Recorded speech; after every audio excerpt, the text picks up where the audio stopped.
அனைவருக்கும் வணக்கம். இன்றைய ராமானுஜர் ஜெயந்தி. பரவ வருஷம் சித்திரை மாதம் 9ஆம் தேதி 22/4/2026 புதன்கிழமை. பஞ்சமி திதி காலை 6 மணி 26 நிமிடம் வரை. அதன் பின்பு சஷ்டி திதி நாளை அதிகாலை 4 மணி 6 நிமிடம் வரை. அதன் பின்பு சப்தமி திதி. இந்த திருவாதிரை நட்சத்திரம் நாளை அதிகாலை 3 மணி 5 நிமிடம் வரை. அதன் பின்பு புனர்பூச நட்சத்திரம். இன்று ராமானுஜர் ஜெயந்தி. ராமானுஜர் அப்படின்னாலே அவர் வைஷ்ணவ சம்பிரதாயத்தில் மிகவும் ஆச்சாரியராக திகழ்ந்தவர். புரட்சியாளர், வைஷ்ணவத்தில் புரட்சியாளர் சொல்லலாம். வைஷ்ணவத்தை நிலைநிறுத்தியவர் அவர்தான். பல காலம் போராடி சம்பிரதாயத்தை நிலைநிறுத்தியவர். ராமானுஜர் கிபி 1017ஆம் ஆண்டு விசிஷ்டத்தை தத்துவத்தை நிரூபித்து வைஷ்ணவத்தை மக்களிடம் கொண்டு சேர்த்தவர். இந்த மகான் 120 வருஷம் வாழ்ந்திருக்கிறார். ஜாதி வேறுபாடுகளை களைந்து அனைத்தையும் இறைவனுடன் சேர்க்க எம்பெருமானை என அழைக்கப்பட்டார். அதாவது எல்லா ஜாதிகளும் எதுவுமே இருக்கக்கூடாது, எல்லா ஜாதிகள் இறைவனை தரிசனம் செய்யலாம், எல்லாருக்கும் பொதுவானவர் எம்பெருமானார் அப்படிங்கிறது சொல்லப்பட்டார். எனவே சிறுபெரும்புதூரில் பிறந்த ஸ்ரீரங்கத்தை தலைமையிடமாக கொண்டு பக்தி மார்க்கத்தை ஆழ்வார்களின் பாசுரங்களை பரப்பிய புரட்சி துறவி. அவர் பிறந்த ஊர் சிறுபெரும்புதூர். அதனால இருந்தாலும் ஸ்ரீரங்கத்தில் போய் பல காலம் தவம் இருந்து பக்தி மார்க்கத்தை பரப்பி ஆழ்வார்களை பாசுரங்கள் பாடிய அனைத்து அவர் நிலைநாட்டியவர். அதனால் அவருக்கு காஞ்சிபுரத்தில் சிறுபெரும்புதூர் காந்திமதி தம்பதிகளின் மகனாக பிறந்தவர் அவர். இவர் இயற்பை இளையாழ்வார். அதனால காஞ்சிபுரத்தின் யாதவர் பிரகாசனிடம் என்று வேதத்தை பரப்பினார். குருவின் கருத்தின்படி வேறுபாடு பக்தி மார்க்கத்தை ஈடுபட்டு கொண்டுள்ளவர். அதனால கல்வி, ஞானம், அறிவு அனைத்தும் கிடைக்கக்கூடியவர். அதனால ஆழ்வார்களை பாசுரங்கள் பாடிய தொகுத்து பல வகையில் அவர் செயலாற்றியவர். ஆளவந்தாரின் ஆசி பெற்று ஸ்ரீரங்க மடத்தில் தலைவர் ஆனார். அதனால் ஆளவந்தாருக்கு அவர் ரொம்ப நன்றி கடன் பெற்றவராக திகழ்ந்தார். அதனால் மதத்தை சீரமைத்து கோயில்களில் சடங்குகளை முறைப்படுத்தினார் அவர்தான். அது முன்னாடி ரொம்ப ரொம்ப ரொம்ப ரொம்ப ஸ்ட்ரிக்டா இருந்தது. ரொம்ப கண்டிஷன், இப்படிதான் பண்ணணும், இப்படிதான் இருக்கணும், இப்படிதான் வழிபாடு செய்யணும், இவ்வளவுதான் உள்ள வரணும், இவரெல்லாம் வெளியில நின்று சாமி தரிசனம் பண்ணணும், எல்லாரும் உள்ள சாமி தரிசனம் பண்ணக்கூடாது, இத்தனையும் இருந்த காலம். அதனால எளிமைப்படுத்தியவர். அனைவருக்கும் சடங்கு சம்பிரதாயத்தில் பங்கு உண்டு அப்படின்னு சொன்னவர் ராமானுஜர் தான். ஆனால் தத்துவத்தை பல வகையில் அவர் நிலைநாட்டி கொண்டுட்டே இருந்தார். அதனால நிலைப்பாட்டில் இறைவனை நாராயணன் என்ற நாமத்தை இறைவனுக்கு அடியார்களுக்கு போதித்தார். அதாவது நாராயணங்கிற நாமம் அவர் உலகத்துக்கு படிசாட்டினார். குரு சொல்றார், நீ இந்த நாராயண மந்திரம் சொன்னா உனக்கு மோட்சம் கிடைக்கும், நீ பிறருக்கு இது சொன்னா உனக்கு நரகம் கிடைக்கும் அப்படிங்கிறார். ரொம்ப சந்தோஷப்பட்டார். பரவாயில்ல, இந்த நாமம் சொன்னா மோட்சம் கிடைக்குது அப்படிங்கும்போது அந்த கோபுர உச்சியில சென்று அந்த நாமத்தை ஊர் மக்களுக்கெல்லாம் சொல்றார். நீங்கள்லாம் இந்த மந்திரம் நீங்க தாராளமா சொல்லலாம், என் குருநாதர் சொல்லியிருக்கிறாரு, இந்த நாமம் சொன்னா மோட்சம் கிடைக்கும் அப்படின்னு. அப்ப மோட்சம் கிடைக்குன்னா அனைவருக்கும் மோட்சம் கிடைக்கும், எனக்கு மட்டும்தானே நகரம் கிடைக்கும்? பரவாயில்ல, ஒருத்தன் தாழ்ந்தாலும் மற்றவன் உயர்வு அடைந்தால் போதுமானது என்று அடிப்படையாக கொண்டவர். அதனால இவருக்கு சமூகத்துல புரட்சியாளர்னு சொல்லுவாங்க. அந்த காலத்துல எல்லாம் வைஷ்ணவத்துல புரட்சியாளர் அவர், சம்பிரதாயத்தை மாற்றி அமைத்தவர். அதனால திருக்குலத்தார் தாழ்ந்தப்பட்டவர் என போற்றி அவர்களை கோவிலுக்கு அழைத்து வந்து சமத்துவத்தை நிலைநாட்டியவர்.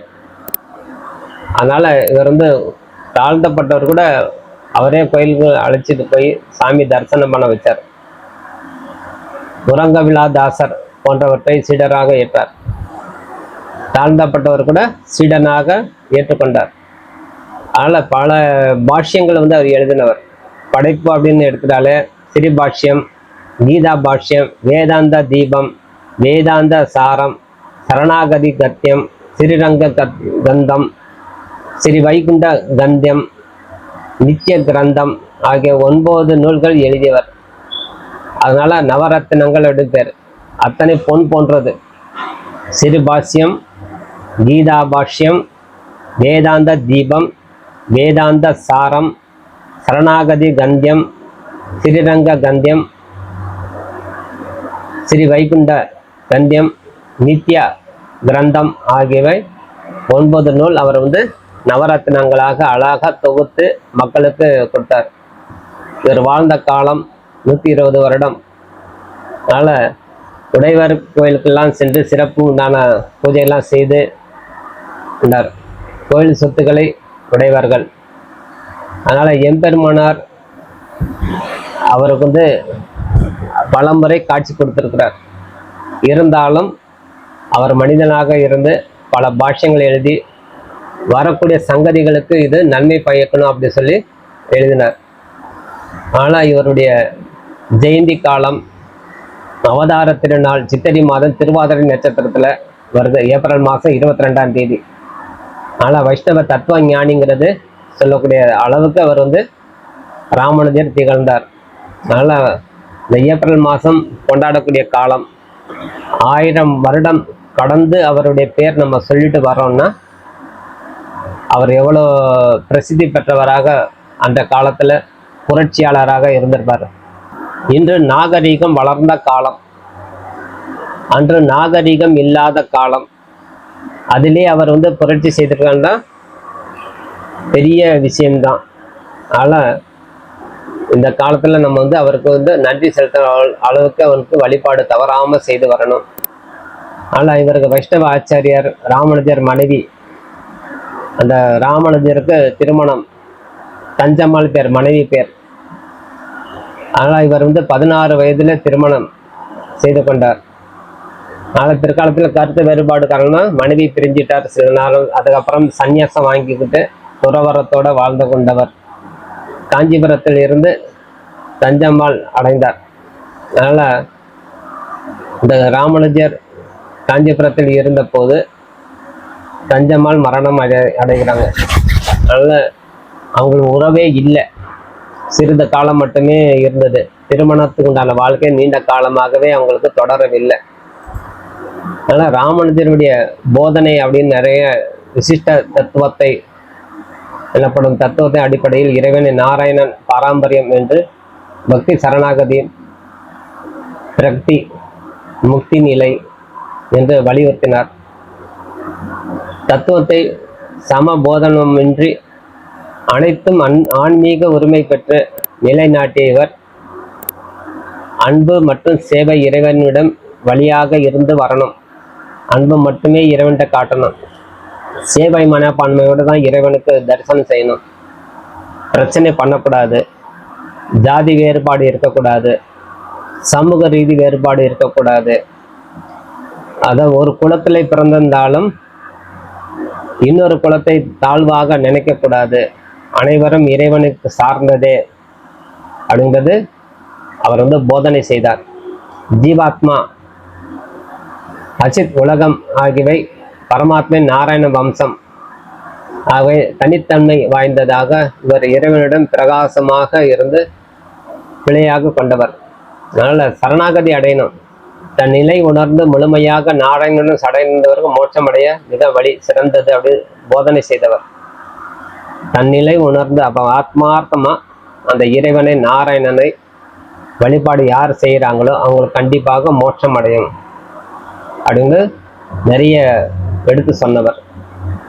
ஜாதி மதம் பாலின வேறுபாடு என்று அதை பொம்பளைங்கள் கூட கும்பிடக்கூடாது, பொம்பளைங்களை இந்த அளவுக்கு தான் கும்பிடணும் அப்படின்லாம் இருந்தார். அதனால இவருக்கெல்லாம் ரொம்ப புரட்சி சொல்றது.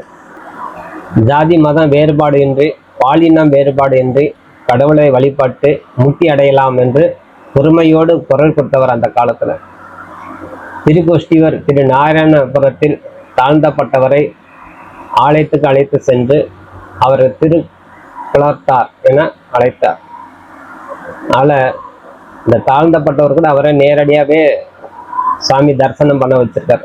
அப்போ அவ்வளோ புரட்சி அந்த காலத்துல. இன்னைக்கு ஒத்துக்கோமா? அதனால அன்பு, பக்தி, கருணை அனைத்தும் வேணும். ஆழ்வார்களே திவ்ய பிரபந்தம் உணர்த்தியவர், வலியுறுத்தியவர். இறைவனுக்கு யார் கைங்கரியம் செய்கிறாங்களோ பிறவி இல்லாத நிலை உருவாகும். சேவை மனப்பான்மையோட பக்தி செய்வது. அதனால இந்த தன்மை நம்மளுக்கு நிறைய உண்டு. வேதவியாசர் பிரம்ம சூத்திரத்தில் வசிஷ்டத்தை ரீதியாக சிறு பாஷ்யம் என்றும் உரை எழுதி இறைவனின் குணங்களை நிறைத்தியவர். சகுன பிரம்மம் என்ற நிறுவியர். அதனால் இவர் பெருமாளை வணங்குவது அப்படிங்கிறது சரணம்தான் அப்படிங்கிறது பல முறை பல இடத்துல போதனை செய்திருக்கிறார். அதனால் இவர்களுடைய சீடர்கள் எடுத்துட்டாலே தத்துவத்தை பரப்பிய வைஷ்ணவ நிலை, முக்தி நிலை, கூறத்தாழ்வார் முதலியவர்கள், சரணாகதி, விடப்பிரியர், திருவரங்கத்து போன்ற தேவர்கள், திருக்கோஷ்டியர் நம்பி,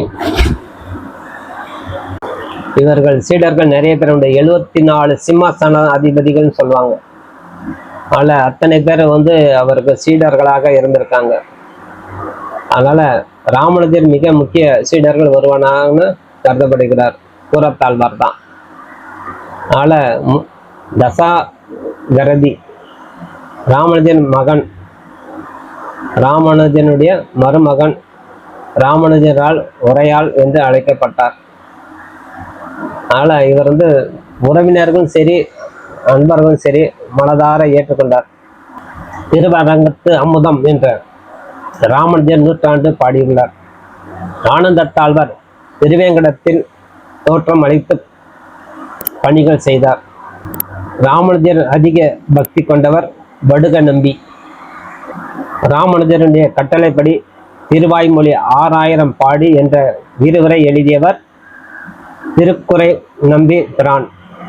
அதனால பல ஆழ்வார்களையும் பல ஆச்சாரியர்களையும் அரவணைத்து தன்னை நாடியவர்களை வாழ வைத்து பல நம்பியர்களை இடைவிடாது தியானித்து ஜாதி மதம் வேறுபாடு இன்றி ஆண் பெண் இருபாலரும் வேறுபாடு இன்றி இறைவனை வணங்கலாம், அனைவரும் முக்தி நிலை போகலாம் அப்படின்னு தத்துவத்தை மிகவும் ஆணித்தனமாக சிரத்தையாக வழிநடத்தியவர் ராமானுஜர். ஆகவே இன்றைய தினம் ராமானுஜனை நம்ம சென்று தரிசனம் செய்து அவருடைய பாதத்தில் விழுந்து வணங்கும் போது அவருடைய ஆசீர்வாதம் கிடைத்தாலே நம்மளுக்கு ஞானம் தானாகவே கிடைக்கும் சொல்லி விடைபெறுகிறேன். நன்றி, வணக்கம்.